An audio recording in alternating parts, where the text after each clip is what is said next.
bells. I appreciate that. Just nuclear codes. Sure. Okay, we're ready. Yeah, we're good. Cool. Hi, welcome to the new Speakers Corner 2.0 as of COVID restrictions. I have with me the lovely Steve, obviously, and Ben, as we like to call him, to his face. So, on that bombshell, we three are going to discuss atheism, ostensibly, you know, us attacking, Steve defending for as long as he can under the onslaught of Ben's logic. And I'll let Ben open. Okay, so Steve, as an atheist, I would ask you to account for me two things: the laws of logic and absolute truth. Oh, goodness sake. Start with the small Because let me give you the reason why. I'm going to be more come a bit closer, interested. just close to Right, Steve. So the reason why I ask you, and you can push back at us if you like, but the reason why I ask, you know, in questions in regards to the laws of logic and absolute truth, because within the Christian worldview, within our paradigm, we can account for things such as absolute truth, morality, the laws of logic, because we believe the source of these things comes from God. So in your perspective as an atheist, where do you account for these things? Before I say anything about my perspective or stance, tell me more about your theistic view of the laws of logic. Okay, so I believe the laws of logic are transcendental. So what does that mean? Okay, they transcend the human mind, basically. Okay, so if I was to ask you as an atheist, do you believe the laws of logic are a construct of the human mind? No, absolutely not, because they would exist even if humans didn't exist. I agree. So in that case, you don't need a theistic God. I agree. They would still exist without any human minds. Mm-hmm. Now, how do you account for these things, like absolute truth? How do you account for absolute truth without an objective standard by which to appeal to? Well, I'm going to go back to you and seek clarification on what's absolute truth. Absolute truth, something that is absolutely true and not subjective. Can you define it without just reordering the words? Absolute truth. Something is universally true without variation. For example, you said that the laws of logic would still exist even without the human mind. That's something that is absolutely true. Universally true. According to you two. Universally my true. Definition. My individualistic perspective, subjective view on it is that they Give me your apply. money. Give me your money. My definition of absolute truth is something that is a perfect example of reality. That's it, basically. It's Perfect. the epitome. How can Absolute you know truth. if it's a Did you perfect say example? perfect? Yes, because How absolute can is the highest. perfection be No, not relevant in this perfection subject? is the descriptor. Oh. It's a perfect example because absolute truth, not 99% truth. Absolute is absoluteness is a perfect example of. I cannot say from my own personal perspective that absolute truth exists. But you can say it exists independent of the human construct. I cannot personally say So let me ask you. that it does exist. Okay, so absolute truth. There's no such thing as absolute truth. I didn't say that. He I didn't say cannot there's no thing. I said posit from it. my individualistic subjective view, I cannot demonstrate or prove that absolute truth, i.e. 100.00%. Is that statement absolutely true? No, because it's an individualistic subjective view. Okay, but when you say I can't. You see, my world perspective differs to your world perspective because I go with the subjective more and you go with the objective. But do you recognise that there is an objective source? Let me put it to you. Okay. Then let me give you an example. So that means the big Not bearded man in necessarily. the sky. Not necessarily. No, it just means there's something from which it comes, which we've I'm glad you said something, not someone. Yes, well, because God is I would also say something. someone. Excuse me, but I would still be finishing my sentence. So, for example, Nazi Germany in the 40s and Britain in the 40s, Yeah. we, as subjective moralists, the Brits believed that we were correct in condemning the Germans for their actions, and the Germans believed they were correct in From their a certain actions. point of time From the we did, subjective, but- and in the 40s, that's why I gave you a temporal. But again, you're being identifier. absolute. Hold You're on. being absolute. Let You're me being finish an my absolute. point. Though. Hitler's view on bread baking may have been perfectly legitimate. That's fine. I'm talking about nationally. Their policies towards the Jews and the Brit and the Allies so policy. we're being talking specific. about. No, but I haven't even got to narrowing the end. it down. So those are two moral stances. The Nazi Gassing Party Jews and says not yes, gassing we Jews. shall kill them. It's legal. The Allies say no, that's morally incorrect and illegal. But if there is no objective outside standard Which to there measure isn't. both, wait Which a minute, there no, isn't. it's an if, so you have to go along with my narrative for a moment. if there is none, then it is pointless for me to say, as a member of the Allied Party, then you are wrong. Because it's not pointless. See, Steve, it is- The lack of absolute truth does not make a perspective So pointless. to what do you appeal? How do you explain to the Nazis that it's incorrect when they have asserted confidently this is correct for us? By my own individualistic, subjective, moral standpoint, which I try to persuade and hope other people share to a degree. Hitler was very open to persuasion. That's the problem. And human beings. Steve, that's all species. In Steve, fact, that's the not just problem, human because Can beings. you say that Nazism was wrong in the 40s? I can, Okay. as an individual with a And subjective Steve, view. Steve, Yes. Because because you have an external barometer. No, I don't. Wait, Well- I'm going to let me finish a sentence, and you might know what you're refuting. It's always been difficult. If Yeah, I no, steal your wallet, yeah, we both know. So presumably, we both. When you say, "Hey, give me that back, it's mine," I know that by you saying it's mine, that means you should possess it, and I'm incorrect for taking it. But that's no one ever says, "What do you mean? What do you mean it's yours?" Like it's not that the mugger doesn't Because understand. the rules of ownership are fairly obvious, aren't they? Not Steve. necessarily. But again, Like for a even thief. with the rules of ownership, there are exceptions. And what are they based so if on, I the was rules a of If I ownership? was a billionaire and you were absolutely your wits' end and poor and nothing to eat, Yes. then that's very different. There's a different rationale If we don't behind know. it, but it's still theft. So what you said is you would try to persuade them. Not but- black and white. Steve, you said that you would Don't be like. so racist. Steve, you said you would like to persuade them based upon your subjective view.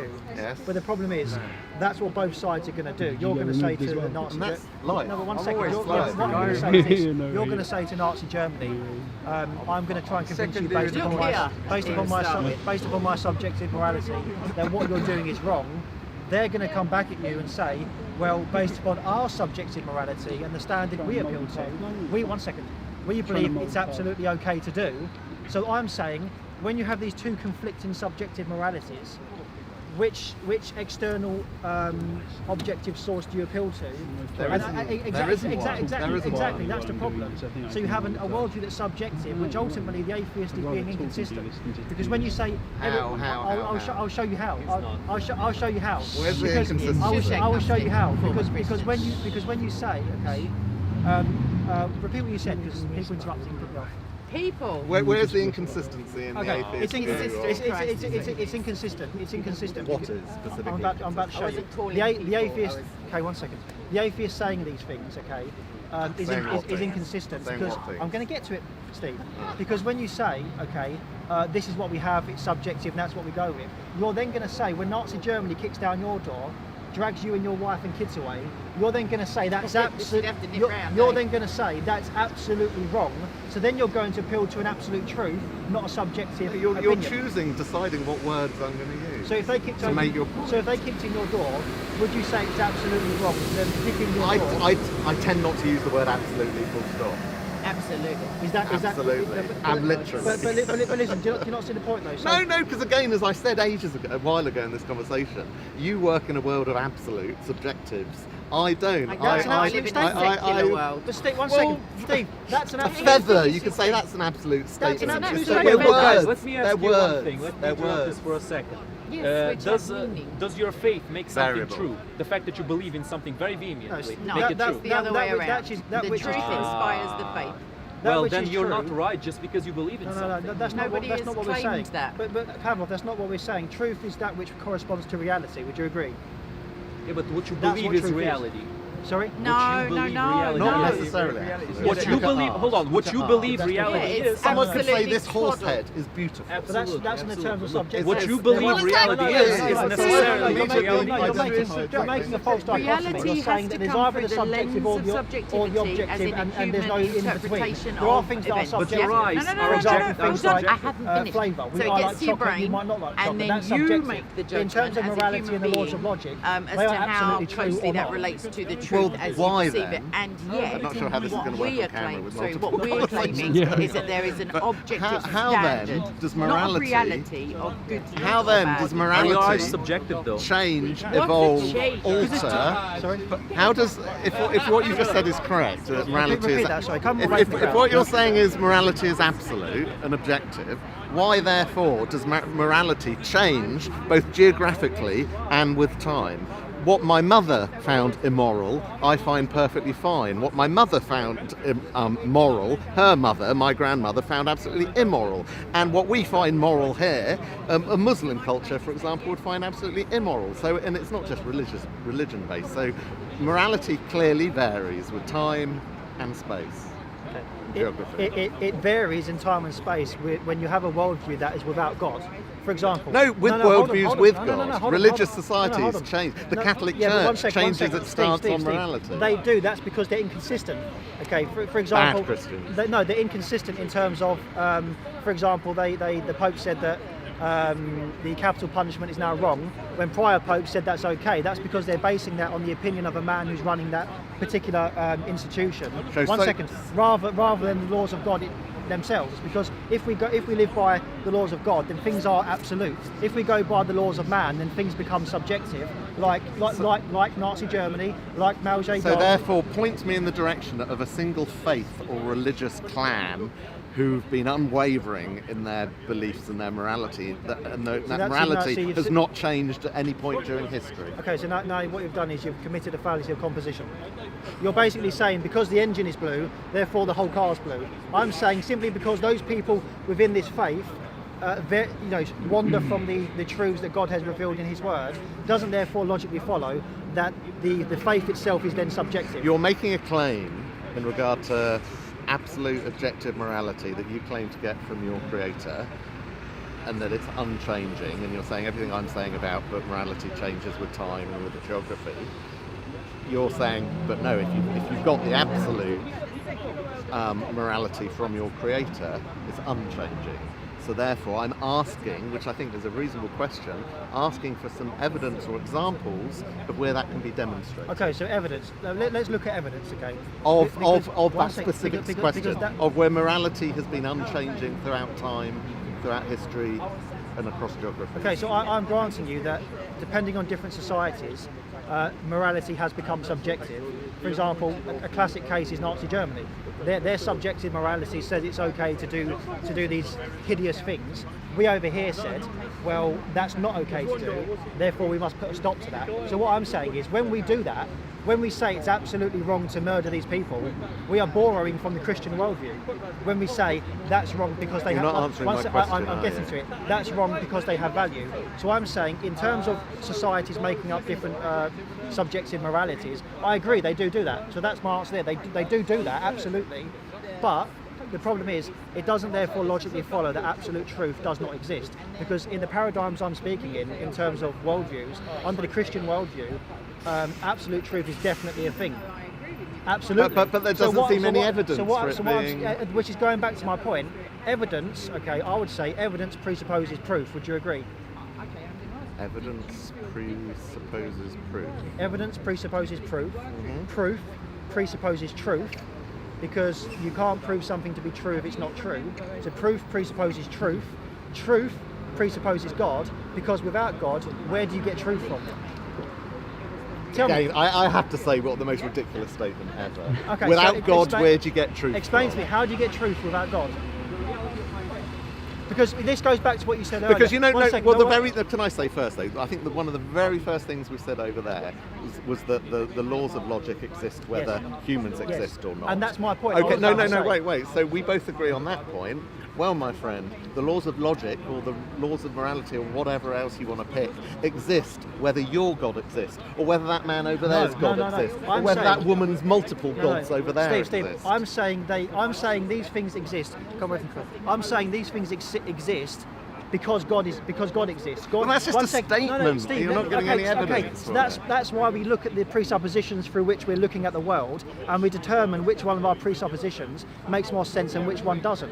Because I can say... That's like you saying I'm right and everyone else is wrong. No, it's not. I'm asking you to critique your presuppositions, okay? That's what I'm asking you to do. Because, as I've said, you agree, and I'm glad you do that, because many atheists actually tell me, no... believe it or not, we're not one church. No, we're not one organisation. We're all individuals. Steve, 1 second. More than any other group. Many atheists tell me that no, they only exist in the the construct of the human mind. So I'm glad you're a bit more consistent and say, well, no, Well, how's that more one consistent? second, you're saying it's consistent and inconsistent. Let me explain why.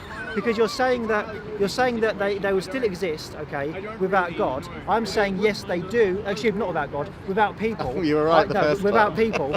I'm saying yes, Both. they do still exist without people, but that therefore proves they're transcendental. They transcend the human mind. Therefore, they come from somewhere else. Why does something Steve, transcending the human mind Steve, mean they come from somewhere else? Why? So, okay, if they, You're making links Steve, without one any. second. Let me explain why. Let me finish the point. Okay. So if they exist without the human mind, they transcend the human mind, which means they come from somewhere other than us. No. I'm saying, one second. So they don't come from somewhere A other baboon, than us. You just said- a baboon transcends the human mind. That's no more evidence that the baboon came from somewhere else. Okay, Steve. Let's not. You're not one second. making Let's- sense. Let's I have not. to Let's say. not compare ourselves with baboons. Well, second. why not? Well, okay. 1 second. So let me continue my They're thought. okay? very similar. Paul. Okay.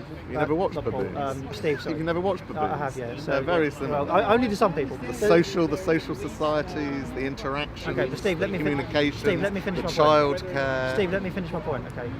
So I do a better so, job so, than so, us so, in many ways. Steve, so you're digressing. So I say, okay, that these things exist because of God. Therefore, they transcend us. So they come from a transcendent. 1 second. keep making They come statements from without- 1 second, Steve. They come from a transcendental being. That's why I say I can account for these things based upon my presupposition that God is real.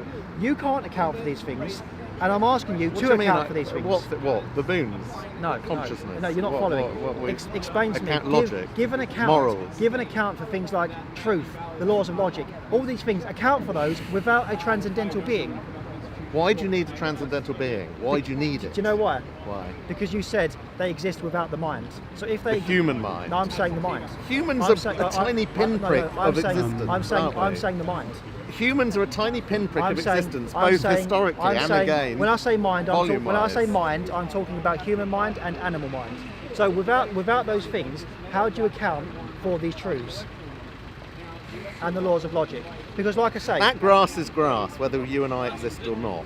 That statement kind of is an example of what you're saying. That's a Things sta- that that's a things that statement. exist outside of us Steve, and unrelated no, to no, us, no, although we no, planted Steve, this grass Steve, and we Steve, mow this grass. you're wrong. But that the existence Steve. of that grass in no way demonstrates the existence of your no, creator. Steve, the existence of that grass. Very weak argument. You saying that grass is green, okay, and that's grass with or without us. Yes, it is, but you need the construct of the human mind to determine what's green, No, you need the rods in your back of your eyes, which in your comes retinas. which come from human beings. Yes. So without Not just human so beings. Without, Do you okay, don't- you don't- okay, we only- come from living beings. Yes. So without the living beings here on Earth, with no God, where do you get these things from? You're still yet to answer. So now you're moving it on to No. how we came about. No, it's the same thing. We just said No, how no, do they it- come about? No. Yeah, these no, not us. How we come about. How these laws come about. What laws? Have you been here the whole conversation? The laws of logic, absolute truth, these things. I'm saying with Well- God I can account. You're Well, saying apart from the law you're of saying- logic, Steve, the law of logic, what other laws are you referring Steve, to? you're saying, okay, the law of non-contradiction. These are philosophical Yes, they are. argumentations. This is a aren't they? philosophical argument. If you don't wish to continue, we can shake hands and that's fine. I think we'll do that. But think about that because you Well, couldn't- but to be honest though, you I couldn't would- give an account even, for it. even if I wanted to be genuine and give you some time and go away and think about what we just discussed, I'm going to really struggle to grasp what the hell you were talking about. Okay. Can I give you some recommendations on reading? Is it short and snappy? Probably not. Then it probably would be a Okay, waste Steve. of time. Thanks very much. Good, nice one. Good stuff. Oh, dearie me.